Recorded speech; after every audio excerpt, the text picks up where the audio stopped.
সবজি উৎপাদনে দেশের অন্যতম জেলা নীলফামারী।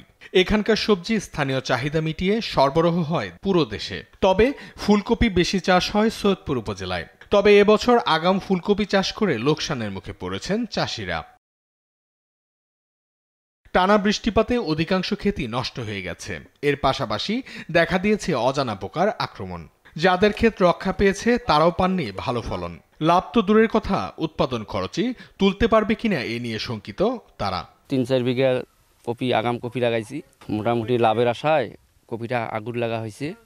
পোকামাকড় এবং ছত্রাকের কারণে আমার মনে হচ্ছে যে আশানুরূপ ফল আমরা পাবো না। পছন্দ হওয়ার কারণে আমরা এটা বাজারজাত করতে পারছি না এবং এইটার ক্ষতিপূরণ বহুত হবে। এইটা তবে যেটা আশা করছিলাম সেই যে পয়সা করি পাওয়া যাবে না এবছর, কারণ বৃষ্টির কারণে গাছের খুব প্রচণ্ড ক্ষতি হয়েছে, পচন ধরছে। আচ্ছা, বৃষ্টির জন্যে কপি আবাদ ভালো হচ্ছে না, কপি ডাবি গেছে। যে কপি আবাদ করছি লাভের আশায়, সেই ঘন বৃষ্টি 3 দিনকার বৃষ্টির অন্তে লাভজনক হয়েছে না।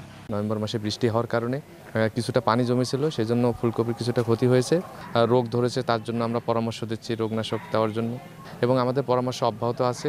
এসব সংকট নিরসনে সরাসরি মাঠে গিয়ে চাষিদের নানা পরামর্শ দেওয়ার কথা বলেছেন কৃষি কর্মকর্তারা। বৃষ্টির কারণে আমাদের শীতকালীন শাকসবজি কিছুটা বিলম্বিত হচ্ছে। আমরা মাঠ পর্যায়ে উপসহকারী কৃষি কর্মকর্তা সহ উপজেলা কৃষি অফিসের সকল কর্মকর্তা তাদের পরামর্শ সেবা অব্যাহত আছে। এবছর নীলফামারীতে আগাম সবজি চাষ হয়েছে ৩,০০০ হেক্টর জমিতে। অঙ্কন চৌধুরী, নিউজ ডেস্ক, দেশ টিভি।